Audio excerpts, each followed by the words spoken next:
My mother slapped me twice at my own engagement party, because I refused to give my sister the $60,000 my father had left me. The first slap shocked the room. The second one ended her control over my life. My name is Claire Bennett. I was 29 years old that night, standing beneath warm lights in a hotel ballroom in Columbus, Ohio, with my fiancé Ryan, only a few feet away. Everyone I loved had come to celebrate our engagement. My mother believed she was about to humiliate me into obedience. She had no idea that 6 hours earlier, I had signed documents that expose everything she had hidden since my father died. Until she walked toward me, the party had been perfect. Then I saw my mother. Darlene Bennett wore a dark green dress and the careful smile she used whenever she wanted something. My younger sister Mia stood across the room in a silver silk dress, laughing with two cousins and holding a glass of expensive wine. My mother gripped my arm. "Claire, we need to talk about the fund." My stomach tightened. The fund was $60,000 my father had placed in a protected account before he died in a car accident 10 years earlier. I had never touched it. It was not simply money to me. It was the last solid proof that my father had imagined a future for me. Ryan and I planned to use it as part of a down payment on our first home. My mother knew that. She leaned closer. "Mia needs it."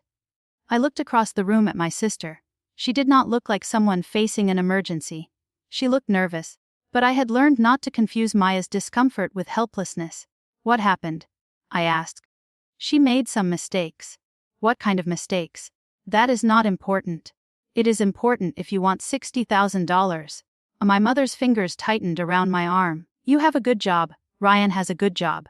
You can earn more. Maya does not have the same advantages." I almost laughed. Whenever Maya's choices created a crisis, I was expected to fix it.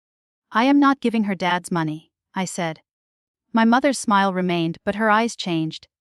"Do not embarrass me tonight." For years, those words would have been enough. I had spent most of my life protecting my mother's image. I kept quiet when she criticized me in front of relatives. I apologized when Mia borrowed things and never returned them. I sent money when my mother claimed she could not pay a bill, even when I later discovered she had bought new furniture. Every demand came wrapped in guilt. But that morning, I had finally started asking questions. "No," I said, "I am done." My mother stared at me as if I had spoken in another language.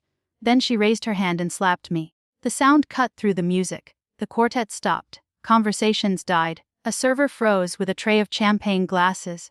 Ryan started toward us, but I lifted one hand. I did not want him to rescue me before I said what I had carried for years. My cheek burned. I looked directly into my mother's eyes. "You should not have done that." She glanced around and realized everyone was watching. Instead of feeling shame, she became angry at me for making her behavior visible. "You selfish little girl," she hissed. "I am 29. You owe this family. I do not owe you my inheritance." Her face twisted. She slapped me again. This time Ryan reached us before I could move. He stepped between us and said, "Do not touch her again." My mother raised both hands, suddenly performing innocence. "Claire provoked me." Elaine came forward. Her face had gone pale. "Darlene, you hit your daughter twice." She was being hysterical. That word was one of my mother's favorite weapons. Hysterical. Ungrateful, difficult. Heartless. She used those words whenever I stopped doing what she wanted. Maya appeared beside her. "Mom, what happened?" My mother turned toward her, and her expression softened at once. "Your sister is refusing to help you." Maya looked at me. For 1 second, I saw fear in her face. Not greed, fear. "You knew she was going to ask me," I said. Maya looked down. That answer hurt more than the slaps. Ryan took my hand. "What fund?" my mother snapped. "This is private family business." "No," I said. "It stopped being private when you hit me in front of 70 people. A low murmur moved through the room. My uncle Walter stood near the bar. He was my mother's older brother, a polished man who always smelled like expensive cologne and spoke as if every sentence were confidential. He had helped my mother after my father died. At least, that was what I had always been told. Walter would not meet my eyes. I faced the guests. "My father left me $60,000. My mother wants me to give it to Mia." I said no. She threatened to destroy my reputation, and then she hit me. My mother's voice sharpened. "That is not what happened." "What part is wrong?" "The money." The threat? Or the part everyone just watched? She stepped closer. Ryan did not move. Be careful, Claire. That warning had controlled me since childhood. I reached into my clutch and touched my phone. On it was a copy of the legal request I had signed that morning. I did not show it to her. Not yet. Instead, I said, "This party is over." My mother scoffed. "Now you are making a scene." Ryan looked at her.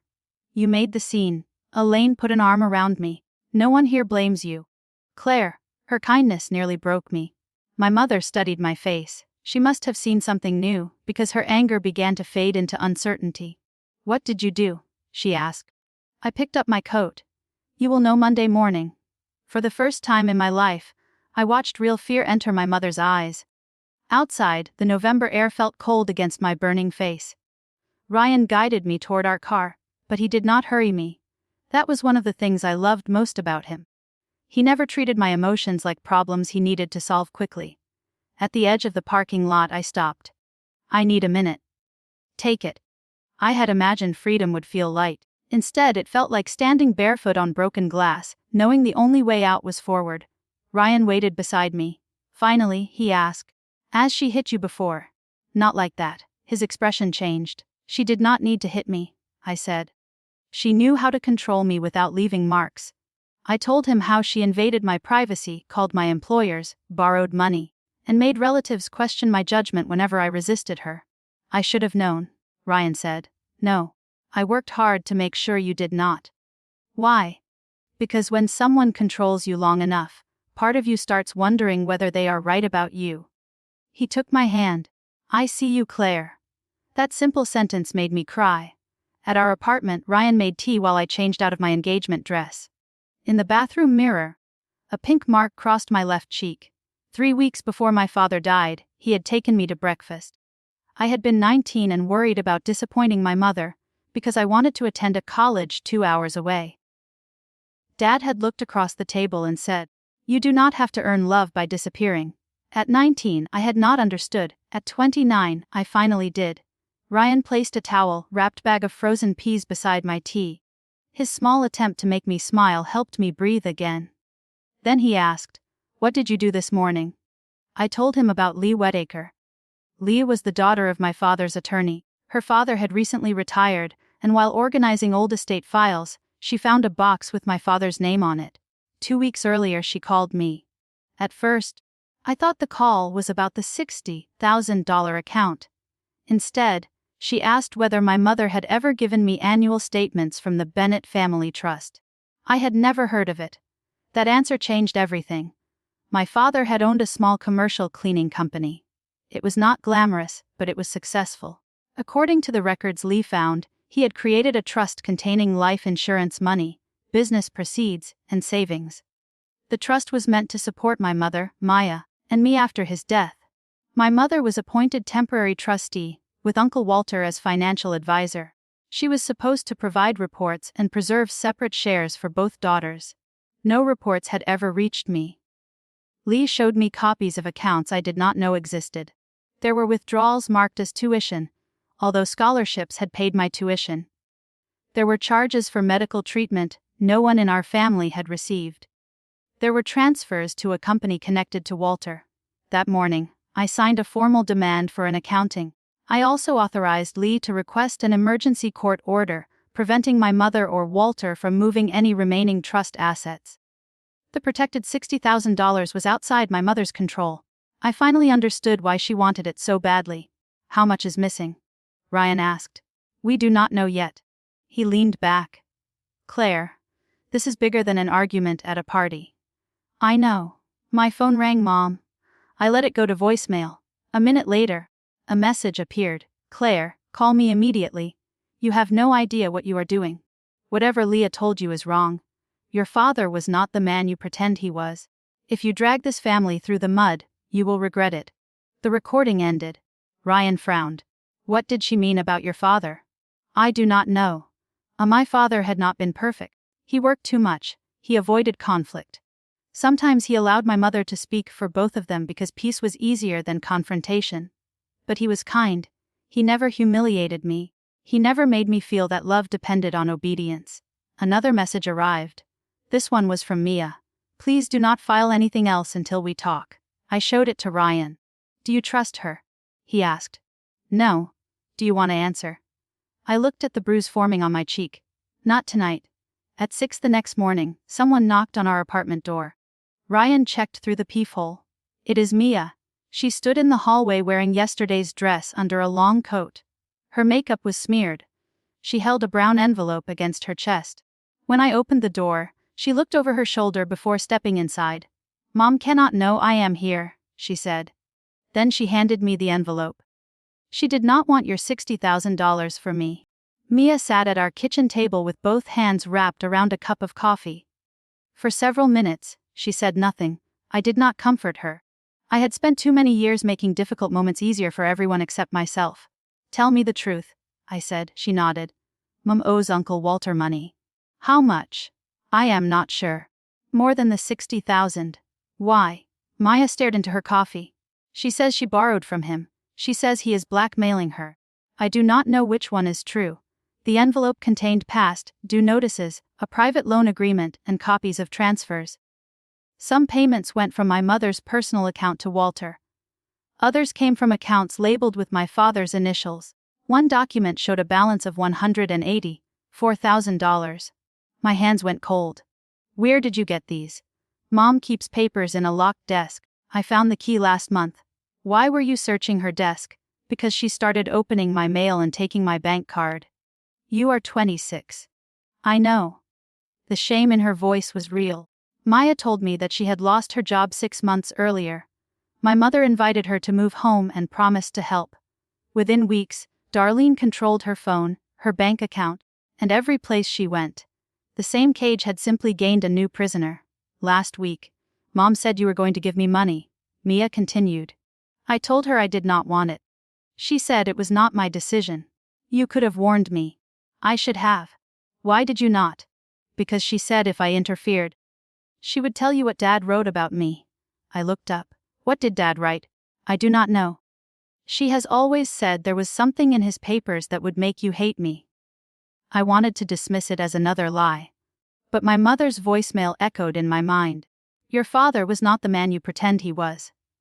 Maya reached into her bag and removed a second envelope. It was old, yellowed at the corners, and sealed. My name was written across the front in my father's handwriting. For Claire, when she is ready. I stopped breathing for a moment. Where was this? In the same locked drawer. I touched the envelope but did not open it. My father had been dead for 10 years. Anything inside had waited a decade. I wanted 1 more hour before it changed my life. Come with me to Lee's office, I said. Maya looked surprised. Why are you helping me? I remembered the little girl who once crawled into my bed during thunderstorms. After Dad died, our mother turned me into the responsible daughter and Maya into the fragile one. Neither of us was allowed to become whole. I am not sure I trust you, I told her. But I am tired of letting Mom decide who we are to each other. Lee met us at her office above a flower shop downtown. She examined the envelope before allowing me to open it. Inside was a letter and a small photograph. The photograph showed my father beside a lake. He looked younger, with thick dark hair and a wide smile. My mother stood beside him. Uncle Walter was on the other side. Next to Walter stood a woman I had never seen. She had serious dark eyes and held a baby wrapped in a pale blanket. Who is she? I asked. Leah took the picture and went still. I have seen that name in your father's archive. She opened a locked cabinet and removed a notarized document. Declaration of guardianship intent.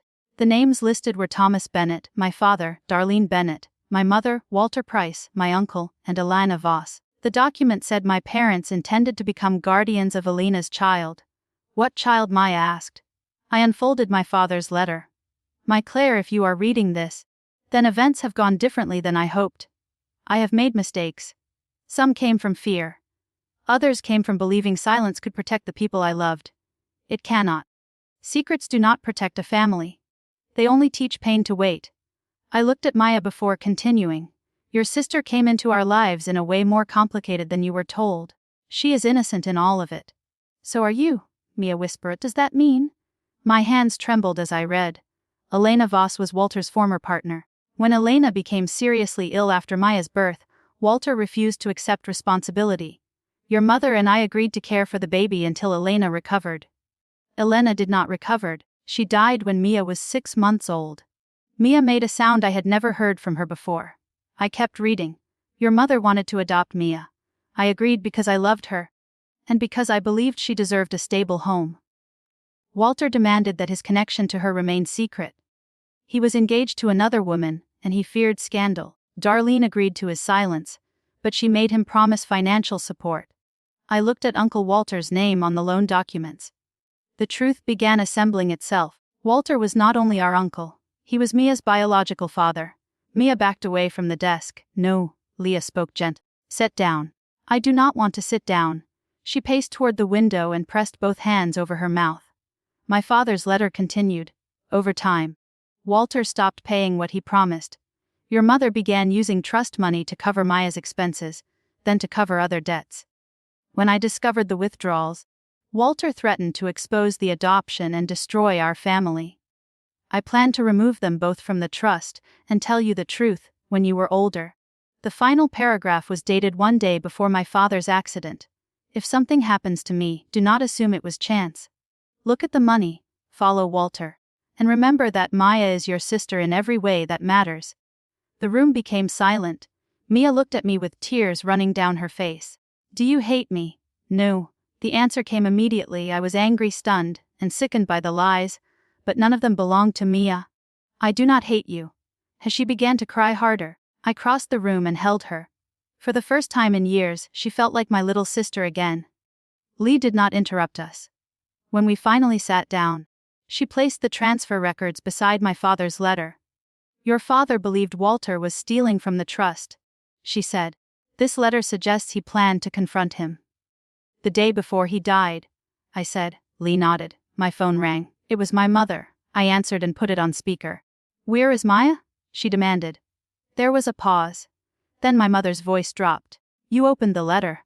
Les, you do not understand what we did for that girl. Amaya flinched. I said.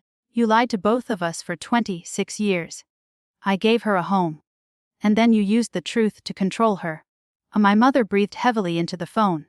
Come to the house. We can settle this privately. No. Claire, listen to me.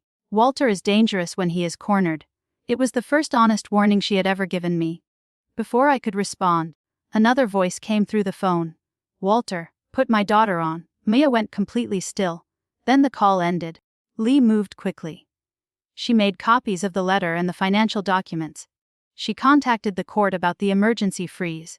Then she advised Mia and me not to return to my mother's house alone.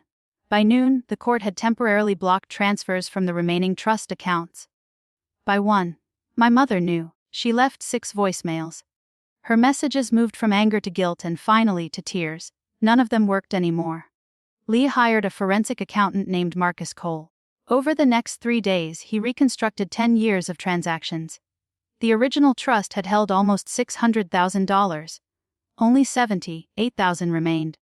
Some money had legally supported our family, but more than $300,000 had gone to Walter's companies, his lake house, and his debts. My mother had signed every transfer. She may claim Walter manipulated her, Marcus said. Did he? Possibly. But she also benefited. The mortgage on her house was paid with trust money. So were vacations, jewelry, and Mia's expenses. Mia looked ashamed. Marcus shook his head. You were a child for most of this. You did not authorize anything.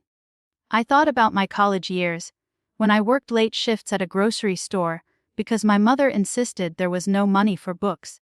I remembered missing my graduation dinner, because she claimed she could not afford the drive.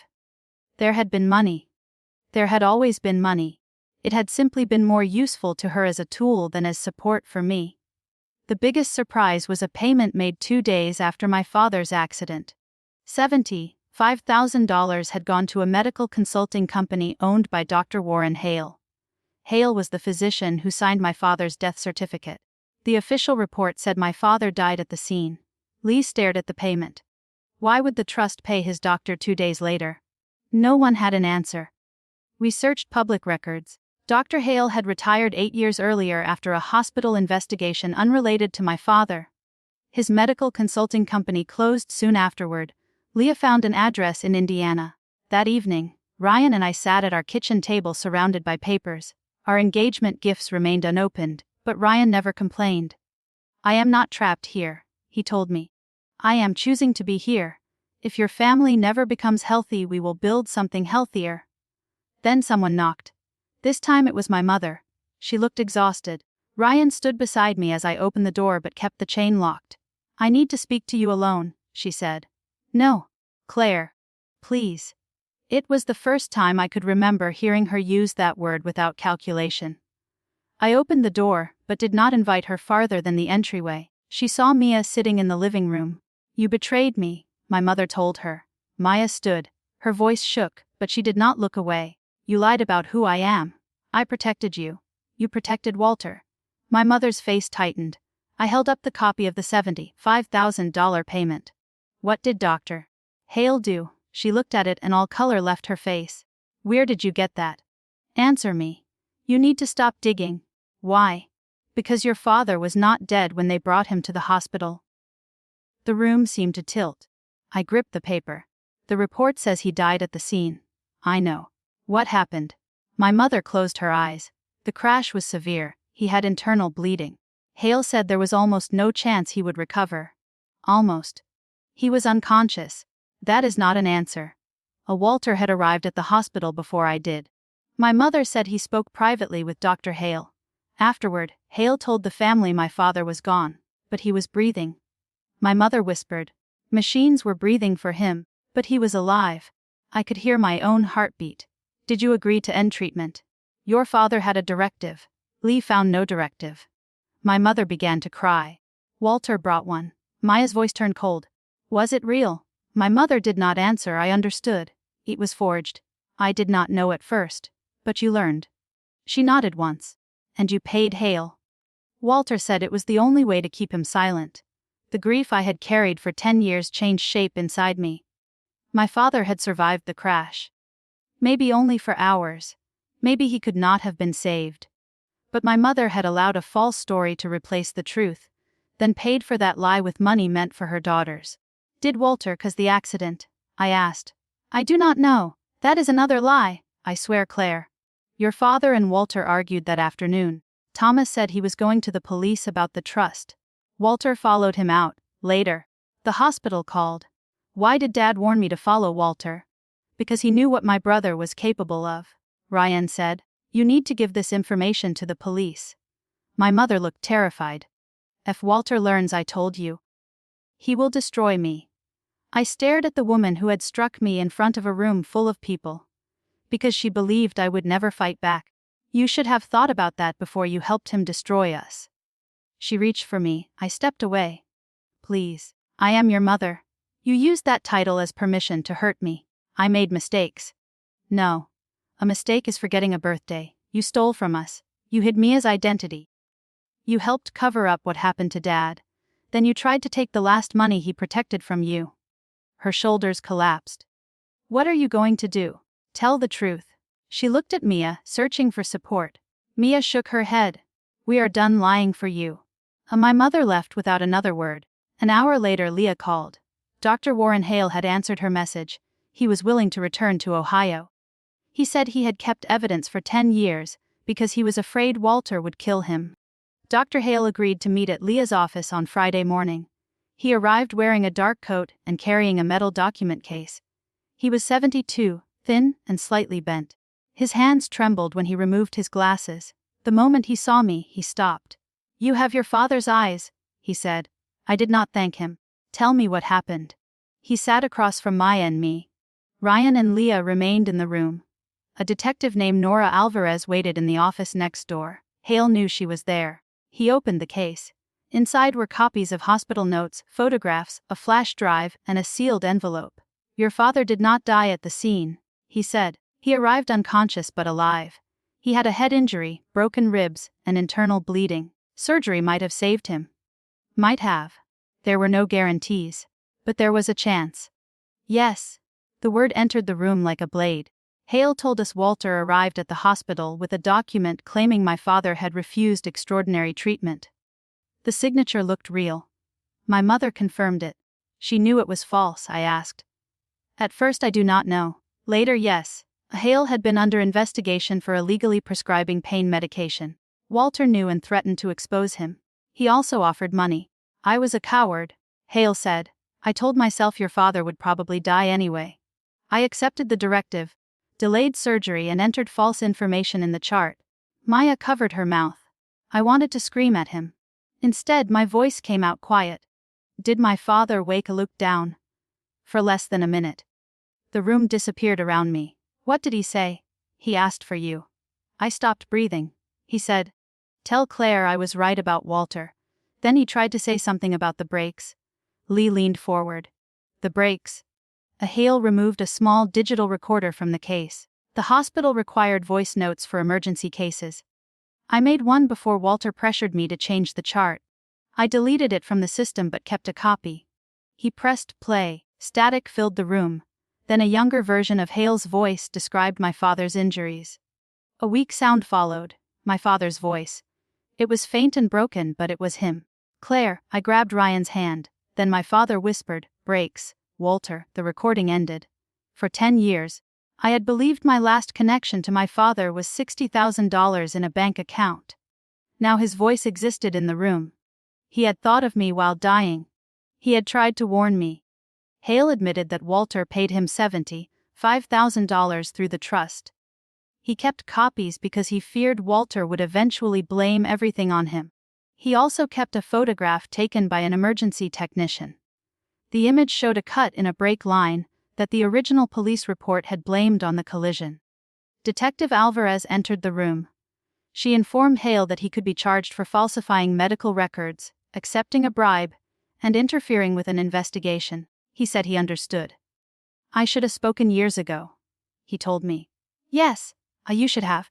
His apology did not give me my father back. It did not erase 10 years of grief. But his evidence gave the truth somewhere to stand. The police reopened the investigation that afternoon. They questioned my mother first. Faced with Hale's recording and the financial records, she admitted that Walter had forged the medical directive. She also admitted he called her before the crash and said my father would never ruin them. She claimed she did not understand what he meant until later. Maybe that was true. Maybe it was another carefully measured lie. Walter disappeared before police reached his house. For 48 hours, no one knew where he was. Then he called Mia. She was staying with Ryan and me. Her phone rang just after midnight. Daughter, Walter said when she answered. Mia put the call on speaker while Detective Alvarez recorded. You need to fix what your sister started, he said. I am not your daughter. Blood says otherwise. Blood did not raise me. He laughed softly. Darlene raised you with my money. You stole that money from us. I kept your family alive. You killed Thomas. Silence followed. Then Walter said, Thomas was going to send us all to prison. He cared more about numbers in an account than the people under his roof. My entire body went cold. Maya's voice stayed steady. So you cut his brake line. I solved a problem. Ryan closed his eyes. The detective wrote something quickly. Walter continued. He should have died instantly. Hale made everything complicated. Police traced the call to a motel outside Louisville, Kentucky, and arrested Walter before sunrise. After decades of controlling our family through secrecy, he was finally exposed. My mother was charged with theft, fraud, obstruction, and conspiracy to falsify records. Prosecutors did not charge her with murder because they could not prove she knew about the brake line before the crash. I did not need to decide whether that made her innocent. The law would decide what it could. I only needed to decide whether she would ever control me again. The answer was no. The criminal cases took 11 months. During that time, Ryan and I canceled the large wedding, but did not postpone our life. We married on a quiet spring morning in a garden behind the county courthouse. Maya stood beside me. When the judge pronounced us married, I finally felt peace. Not the false peace my mother demanded. Real peace, the kind built from truth, boundaries, and people who did not require me to disappear. Walter pleaded guilty to aggravated murder, fraud, and witness intimidation. He received a life sentence. Dr. Hale pleaded guilty to lesser charges and served time in prison. My mother pleaded guilty to theft, fraud, obstruction, and falsifying records. She received 6 years and was ordered to pay restitution. The court sold the house she had treated like a throne. Her jewelry was auctioned. Her accounts were emptied. The lake house Walter purchased with trust money was seized.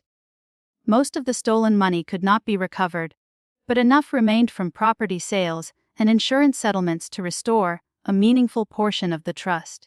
The $60,000 my father had protected stayed exactly where it was. I never gave my mother a cent. A week before sentencing, she asked to see me. For days, I considered refusing. Then I decided I wanted to look at her without fear one last time. We met in a small room at the county jail. A glass wall separated us. She wore a gray uniform. Without styled hair, jewelry, and control over the setting, she looked older than I remembered. We picked up the phones. For several seconds, neither of us spoke. Finally, she said, "You destroyed this family." The old Claire would have defended herself. The old Claire would have listed every fact and begged her mother to understand. I simply said, "No. I stopped helping you hide what destroyed it." Her mouth tightened. "I loved your father. Maybe you did. I loved you. Maybe you loved the version of me that obeyed." Tears filled her eyes. "I was afraid of Walter. So was everyone. You still chose him over us. He knew how to control me. I know what that feels like." She looked down. For 1 second I saw the possibility of honesty. Then she said, "You could tell the judge I was a good mother." I almost laughed. Even now, she wanted a performance. "I will tell the judge the truth. I gave you everything. You gave me fear and called it love." She pressed one hand to the glass. "Claire, please. I am still your mother." I did not raise my hand to meet hers. "Being my mother was your responsibility. It was never my debt." Her face hardened. There she was. The woman from the engagement party. The woman who believed love meant ownership. "You will regret abandoning me," she said. I placed the phone back on its hook. "No," I said through the glass. "I regret how long I abandoned myself." Then I walked away. Maya moved into her own apartment, found steady work, and started therapy. Our relationship did not heal overnight, but we learned to speak honestly. She stopped asking me to rescue her, and I stopped expecting her to disappoint me. On the anniversary of Dad's death, we drove to the lake from the photograph. We brought the picture, his letter, and 2 cups of coffee. Mia stood at the edge of the water. "Do you think he really saw me as his daughter?" she asked. I handed her the final page of his letter. "He said you were my sister in every way that mattered." As she read the line again, then she folded the letter carefully and gave it back. "He was my father," she said. "Yes, we created the Thomas Bennett Scholarship for students from controlling or unstable homes. The first award went to a young woman who had worked nights to pay for textbooks, just as I once had. Ryan and I used part of my protected inheritance as a down payment on a modest house with blue shutters and a maple tree in the yard. It was not large. It did not need to be. On our first night there, we sat on the floor eating takeout because our table had not arrived. Ryan raised a paper cup. "To the house your father wanted you to have." I looked around at the empty rooms. For years, I thought my revenge would be watching my mother lose her house, her money, her reputation, and her freedom. She did lose those things. But that was not the part that finally healed me. My real revenge was building a life she could no longer enter without permission. It was marrying a man who never asked me to become smaller. It was finding my sister beneath the lies. It was hearing my father's voice and knowing that, in his final moment, he tried to lead me toward the truth. My mother slapped me twice because she believed pain would return me to my place. Instead, those 2 slaps woke me up. She lost control of the money. She lost control of the family story. And most importantly, she lost control of me. The last gift my father left me was not $60,000. It was the courage to stop disappearing.